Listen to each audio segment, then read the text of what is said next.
13h, 14h. Europe 1, 13h. Europe 1, 13h avec Céline Giraud sur Europe 1. Et c'est l'heure à 13h20, Céline, d'accueillir vos deux chroniqueurs du jour. Gabrielle Cluzel, rédactrice en chef du site d'actualité Boulevard Voltaire, et l'écrivain essayiste Paul Melun.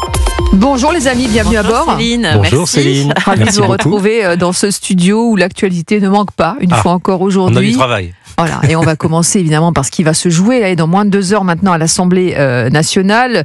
Pas de suspension ni d'abrogation. François Bayrou a donc, semble-t-il, tranché sur le brûlant sujet de la réforme des retraites avant son discours de politique générale. Il l'a annoncé à son socle commun dans la matinée, et le Parti socialiste qui négocie avec le Premier ministre depuis plusieurs jours.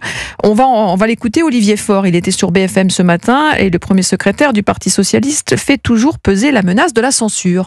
Au moment où nous nous sommes quittés, à 20h, il n'y avait toujours pas d'accord, et nous leur avons dit que si ça restait en l'état, nous serions obligés de censurer. Et donc, nous avons continué à discuter, y compris après ce rendez-vous. Alors cette fois-ci, plus en visuel, nous étions au téléphone, nous avons cherché et nous avons fait une proposition que je ne peux pas dévoiler parce que je sais que c'est frustrant pour tout le monde, mais d'abord, si le Premier ministre l'accepte définitivement, eh bien c'est à lui de l'annoncer, et parce que il y a aussi, au moment où je vous parle, la volonté d'avoir cet accord, non pas simplement avec les partis politiques, mais que nous puissions aussi avoir l'accord des partenaires sociaux.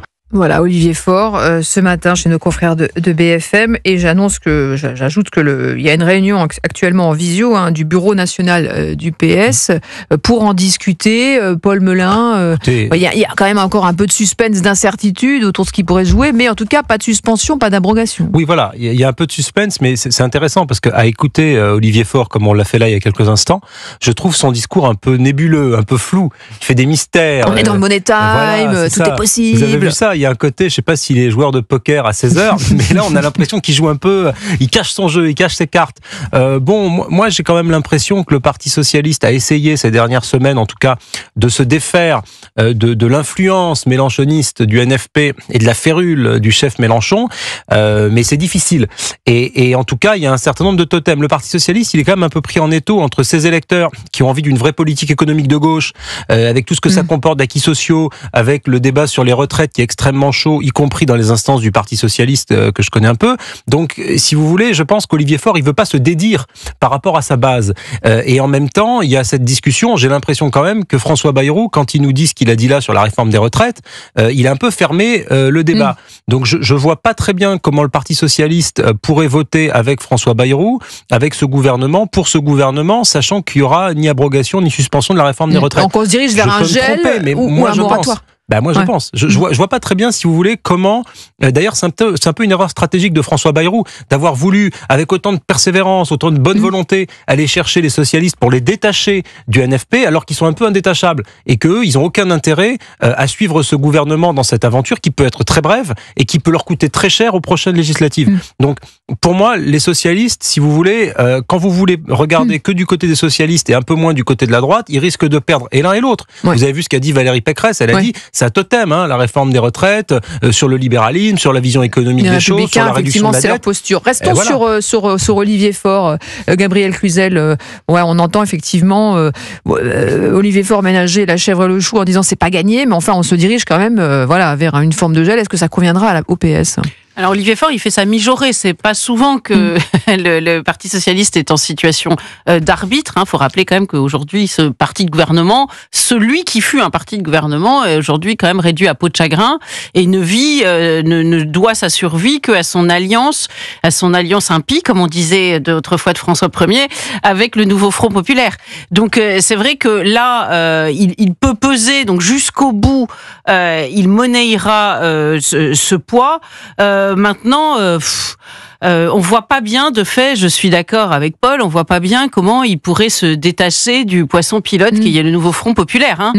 C'est lâcher la proie pour l'ombre. La volonté de François Bayrou. Alors puis il y a Lombard aussi, vous savez, le ministre de l'économie, il a fait les yeux de chimène aux socialistes depuis des mois. En fait, l'idée, on la sait tous, c'est que de pas se retrouver dans la même situation que Barnier, c'est-à-dire sous l'arbitrage du Rassemblement national. Donc on essaie de trouver des alliés ailleurs. Donc il a battu des cils, etc., en leur faisant miroiter tout un tas de choses, mais vous l'avez dit aussi, il y a les LR qui ne lâcheront pas sur la question des retraites. Cette question des retraites, c'est devenu un totem. Pourtant, Dieu sait s'il y a d'autres sujets en France, mais ça s'est cristallisé là-dessus.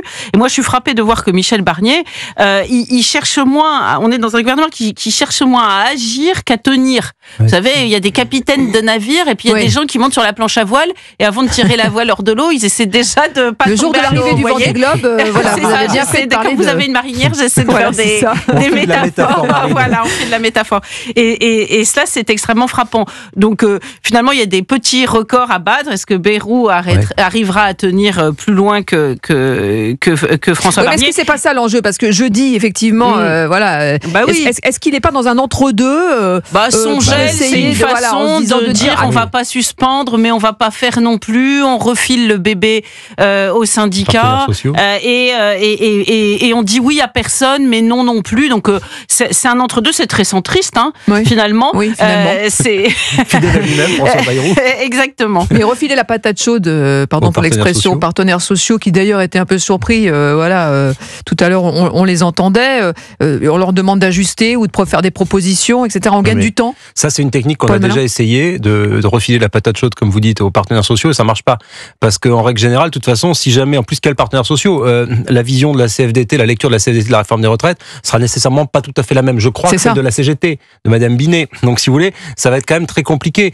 C'est le meilleur moyen de faire des déçus. Parce que vous mettez de l'espoir, vous dites, c'est comme quand Emmanuel Macron disait jadis, je vais redonner le pouvoir au peuple, on va faire un débat, vous allez faire des propositions. Alors, on va faire pareil avec les partenaires sociaux en leur disant, c'est vous qui allez avoir le fin mot de cette réforme. Puis comme évidemment, ils n'auront pas le fin mot de cette réforme, après ça va créer de la frustration, ils vont être encore plus en colère, la gauche va être déçue. Je ne comprends pas cette stratégie là aussi. C'est vraiment l'idée de vouloir ménager tout le monde, à vouloir ménager, satisfaire tout le monde, à la fin vous satisfaisez personne.